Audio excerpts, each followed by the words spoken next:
دوستو، کہتے ہیں کہ اصل دولت وہ نہیں ہوتی جو ہاتھوں میں ہو، بلکہ وہ ہوتی ہے جو دل میں ہو۔ اور کبھی کبھی اللہ کسی چھوٹے سے عمل میں اتنی برکت رکھ دیتا ہے کہ انسان کی پوری زندگی بدل جاتی ہے۔ آج کی کہانی بھی کچھ ایسی ہی ہے۔ ایک بوڑھی عورت، ایک بھوکا مسافر اور ایک آخری ٹکڑا روٹی۔ پرانے وقتوں میں ایک چھوٹا سا گاؤں تھا۔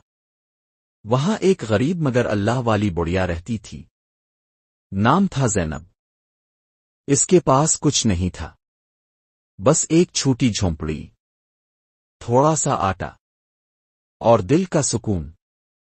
ایک دن شام کے وقت زینب نے تھوڑا سا آٹا گوندھا، کیونکہ گھر میں آخری روٹی بننی تھی۔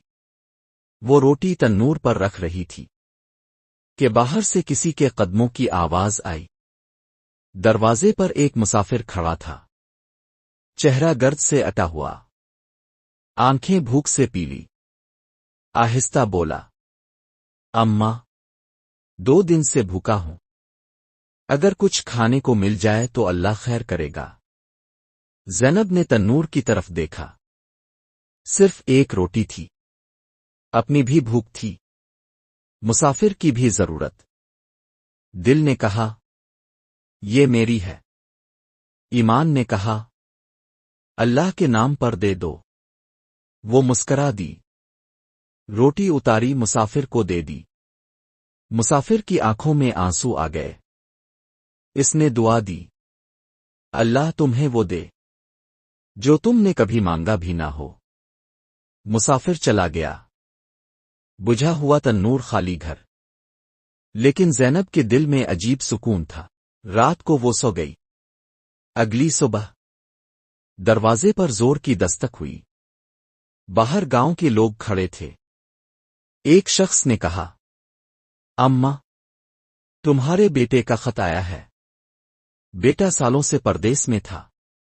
خط میں لکھا تھا، ماں، میں برسوں کی محنت کے بعد واپس آ رہا ہوں، اور اللہ نے مجھے اتنا نواز دیا ہے کہ اب آپ کو کبھی فکر کرنے کی ضرورت نہیں ہوگی۔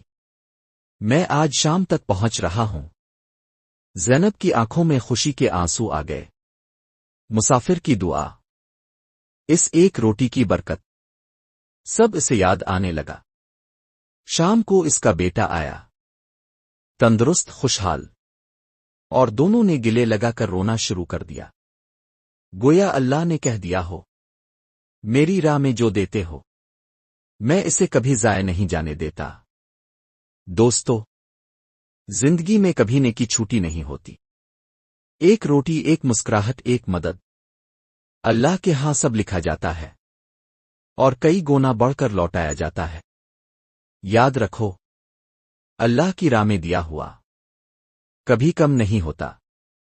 اگر کہانی اچھی لگی ہو تو سنو کہانی پلس کو ضرور سبسکرائب کریں۔ اگلی کہانی تک اللہ حافظ۔